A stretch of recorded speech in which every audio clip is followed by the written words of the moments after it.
ಇದೇ ತಿಂಗಳು 15ನೇ ತಾರೀಕು ಮತ್ತು 16, 17ನೇ ತಾರೀಕು ನೈಸ್ ಮಾಧವರ ಗ್ರೌಂಡಲ್ಲಿ ಈ ಒಂದು ಕ್ರಿಕೆಟ್ ಕಾರ್ಯಕ್ರಮವನ್ನು ಇಟ್ಕೊಂಡಿದ್ದೇವೆ. ಈ ಒಂದು ಕಾರ್ಯಕ್ರಮಕ್ಕೆ ನಮ್ಮ ಪಕ್ಷದ ವತಿಯಿಂದ ಎಲ್ಲ ಜಿಲ್ಲೆಗಳಿಂದ, ಎಲ್ಲ ಜಿಲ್ಲೆಯ ಕಾರ್ಯಕರ್ತರುಗಳು ಆಟಗಾರರಾಗಿ ಒಂದೊಂದು ಜಿಲ್ಲೆಯಿಂದ ಒಂದೊಂದು ಟೀಮ್ ಆಗಿ ಪಾಲ್ಗೊಳ್ತಾರೆ. ಅವರಿಗೆ ಈ ಒಂದು ವೇದಿಕೆಗೆ ಸ್ವಾಗತವನ್ನು ಕೊಡ್ತಾರೆ.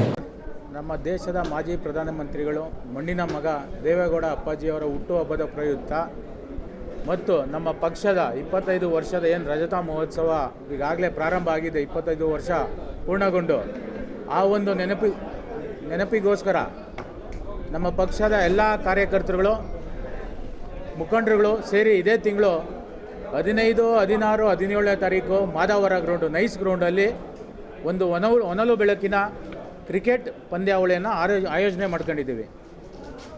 ಈ ಒಂದು ಕಾರ್ಯಕ್ರಮಕ್ಕೆ 15ನೇ ತಾರೀಕು ಸಾಯಂಕಾಲ 5 ಗಂಟೆಗೆ ನಮ್ಮ ಪಕ್ಷದ ವರಿಷ್ಠರು, ಕೇಂದ್ರ ಸಚಿವರು ಆಗಿರ್ತಕ್ಕಂಥ ಕುಮಾರಣ್ಣವರು ಮತ್ತು ನಮ್ಮ ಪಕ್ಷದ ಯುವ ನಾಯಕರು, ಯುವ ಜನತಾದಳ ಅಧ್ಯಕ್ಷರಾದಂಥ ನಿಖಿಲ್ ಅಣ್ಣವರು ಬಂದು ಉದ್ಘಾಟನೆಯನ್ನು ಮಾಡಿಕೊಡ್ತಾರೆ.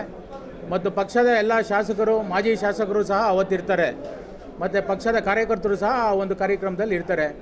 ಈ ಒಂದು ಕಾರ್ಯಕ್ರಮಕ್ಕೆ ಎಲ್ಲ ಜಿಲ್ಲೆಗಳಿಂದ ಈಗಾಗಲೇ 24 ಟೀಮ್ಗಳಾಗಿದೆ. ಬೆಂಗಳೂರು ನಗರದಿಂದ 4 ಟೀಮ್ಗಳು, ಅದೇ ರೀತಿ ವಿವಿಧ ಜಿಲ್ಲೆಗಳಿಂದ ಒಂದೊಂದು ಟೀಮ್ ಅಂದರೆ ಟೋಟಲ್ 24 ಟೀಮು ಪಾರ್ಟಿಸಿಪೇಟ್ ಮಾಡ್ತಾಯಿದ್ದಾರೆ. ಈ ಒಂದು ಜಿಲ್ಲೆಗೆ ಒಂದು ಟೀಮ್ ಅಂತೇಳಿ ನಾವು ಮಾಡ್ಕೊಂಡಿದ್ದೀವಿ. ಈ ಒಂದು 2ನೇ ದಿನದ ಕಾರ್ಯಕ್ರಮಕ್ಕೆ ದೇವೇಗೌಡ ಅಪ್ಪಾಜಿಯವರು ಬರ್ತಾವ್ರೆ.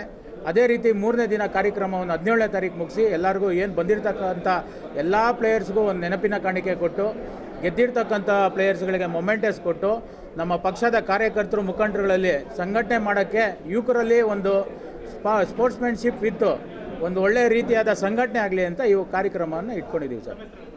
ಪ್ರವೀಣ್ ಅಂತೇಳಿ ಯುವ ಜನತಾದಳ ಹೇಳಿದ್ರೆ ಇವತ್ತು ನಾವೇನು ಮಾಡಿದ್ದೀವಿ, ಜಿಲ್ಲಾಧ್ಯಕ್ಷಗಳಿಗೆ ಟೀಮ್ ಓನರ್ಗಾಗಿ ನಾವು ನೇಮಿಸಿದ್ದೀವಿ. ಆಮೇಲೆ ಅಲ್ಲಿ ಶಾಸಕರುಗಳಿದ್ರೆ ಅಥವಾ ನಮ್ಮ ಡಿಫಿಟೆಡ್ ಕ್ಯಾಂಡಿಡೇಟ್ಗಳಿದ್ರೆ ಅವ್ರುಗಳನ್ನ ತಗೊಂಡು ಎಲ್ಲ ತಾಲೂಕುಗಳಿಂದ ಒಂದೊಂದು ಇಬ್ಬಿಬ್ಬರು ಟೀಮ್ಗಳನ್ನ ತಗೊಂಡು ಇದಕ್ಕೆ ಕೋಆರ್ಡಿನೇಟರ್ಸ್ ಅಂತ ಮಾಡಿದ್ದೀವಿ. ಒಂದು ತಂಡಕ್ಕೆ ನಮ್ಮ ಪಕ್ಷದಿಂದ ನಮ್ಮ ಯುವ ಜನತಾದಳ ಹಾಗೂ ಸಾಮಾಜಿಕ ಜಾಲತಾಣದ ಏನು ಪದಾಧಿಕಾರಿಗಳಿದ್ದಾರೆ ಅವ್ರನ್ನ ಕೋಆರ್ಡಿನೇಟರ್ಸ್ ಥರ ಮಾಡಿ ಅವರೇ ಸೆಲೆಕ್ಷನ್ ಪ್ರೋಸೆಸ್ಸನ್ನು ಮಾಡಿರೋದು. ಎಲ್ಲರೂ ಪಕ್ಷದ ಕಾರ್ಯಕರ್ತರಾಗಿರಬೇಕು, ನಮ್ಮ ಮೆಂಬರ್ಶಿಪ್ಗಳನ್ನ ತಗೊಂಡಿರಬೇಕು, ಆಮೇಲೆ ಅವ್ರುಗಳು ಕ್ರೀಡೆಯಲ್ಲಿ ಆಸಕ್ತಿ ಇರಬೇಕು, ಕ್ರಿಕೆಟ್ ಆಡಿರಬೇಕು ಅನ್ನೋದೊಂದು ಮಾನದಂಡ ಇಟ್ಕೊಂಡು ಜಿಲ್ಲಾಧ್ಯಕ್ಷಗಳು ಅಂತಿಮವಾಗಿ ಅದನ್ನು ಸಹಿ ಹಾಕೋದ್ರ ಮುಖಾಂತರ ಆ ತಂಡಗಳನ್ನ ಪ್ರಕಟ ಮಾಡಿದ್ದೀವಿ.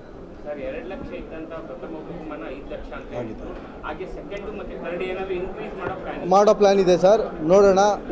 ಇನ್ಕ್ರೀಸ್ ಮಾಡೋ ಪ್ಲ್ಯಾನ್ ಇದೆ, ಅದನ್ನು ನಾವು ಅತಿ ಶೀಘ್ರದಲ್ಲಿ ಹೇಳ್ತೀವಿ. ಮಾಡ್ತಾ ಇದ್ದೀವಿ. ಆಲೋಚನೆ ಇದೆ ಸರ್, ಡೆಫಿನೆಟ್ ಆಗಿ. ಈಗ ನಾವು ಈಗ ಉತ್ತರ ಕರ್ನಾಟಕದಲ್ಲಿ ಒಂದ್ಸಲಿ, ಹಳೆ ಮೈಸೂರಲ್ಲಿ ಒಂದ್ಸಲಿ, ಮಧ್ಯ ಕರ್ನಾಟಕದ ಒಂದ್ಸಲಿ ಆ ರೀತಿಯಾಗಿ ಕಾರ್ಯಕ್ರಮವನ್ನು ಆಯೋಜನೆ ಮಾಡೋ ಪ್ಲ್ಯಾನ್ ಇದೆ. 120ಕ್ಕೂ ಹೆಚ್ಚು ರೂಮ್ಗಳನ್ನ ನಾವು ಮಾಡಿದ್ದೀವಿ. ಎಲ್ಲ ಊಟ ತಿಂಡಿ, ಎಲ್ಲ ನೀರಿನ ವ್ಯವಸ್ಥೆ, ಈಗ ನಂದಿನಿ ಕೊಲಾಬ್ರೇಷನಲ್ಲಿ ಅವ್ರಿಗೆ ಫೇವರ್ಡ್ ಮಿಲ್ಕ್ ಕೊಡೋವಂಥ ವ್ಯವಸ್ಥೆ ಆಗಿರ್ಬೋದು, ಮಜ್ಜಿಗೆ ಕೊಡೋವಂಥ ವ್ಯವಸ್ಥೆ, ಎಲ್ಲ ನಮ್ಮ ಎಲ್ಲ ಯುವಕರುಗಳನ್ನ ಚೆನ್ನಾಗಿ ನೋಡ್ಕೊಳ್ಳುವಂಥ ಕೆಲಸವನ್ನು ನಾವು ಮಾಡ್ತೀವಿ. ಮೆಡಿಕಲ್ ವ್ಯವಸ್ಥೆ ಸರ್, ಒಂದು ಮ್ಯಾಚ್ಗೆ 50 ನಿಮಿಷ ಅಂತ ನಿಗದಿ ಮಾಡಿದ್ದೀವಿ. ಫಸ್ಟ್ ಡೇ 4 ಮ್ಯಾಚು ಇರುತ್ತೆ. 7 ಗಂಟೆಗೆ ಸ್ಟಾರ್ಟ್ ಆಗಿ 7:50ಕ್ಕೆ ಮುಗಿಯುತ್ತೆ. ಇನ್ನೊಂದು 8 ಗಂಟೆಗೆ ಸ್ಟಾರ್ಟ್ ಆಗಿ 8:50ಕ್ಕೆ ಮುಗಿಯುತ್ತೆ. ಆ ರೀತಿಯಾಗಿ 4 ಮ್ಯಾಚ್ ಇರುತ್ತೆ.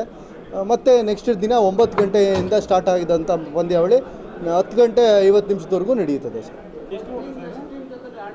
ಸರ್. ಈಗ ನಾವು 8 ಗ್ರೂಪ್ನ ಮಾಡಿದ್ದೀವಿ. ಇದರಲ್ಲಿ 8 ಗ್ರೂಪಲ್ಲಿ ಒಂದು ಟೀಮ್ಗೆ 2 ಮ್ಯಾಚ್ಗಳು ಸಿಗುತ್ತೆ.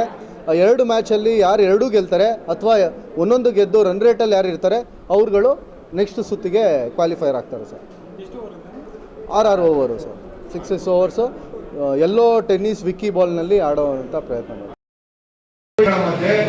ಈ ಒಂದು ಪ್ರಾದೇಶಿಕ ಪಕ್ಷ ನಮ್ಮ ಹೆಮ್ಮೆಯ ಪಕ್ಷ 25 ವರ್ಷಗಳನ್ನು ಮಾಡ್ಕೊಂಡ್ಬಂದು ಇವತ್ತು ನಾವು ಮಾಡ್ತಾ ಇದ್ದೀವಿ. ಮಾಡ್ತಕ್ಕಂಥ ಹಾಗೂ ಪೂಜೆ 94 ವರ್ಷಕ್ಕೆ ಪಾದಾರ್ಪಣೆ ಮಾಡ್ತಾರೆ. ಈ ಎಲ್ಲವನ್ನೂ ಇಟ್ಕೊಂಡು ನಮ್ಮ ಕೋರ್ ಕಮಿಟಿ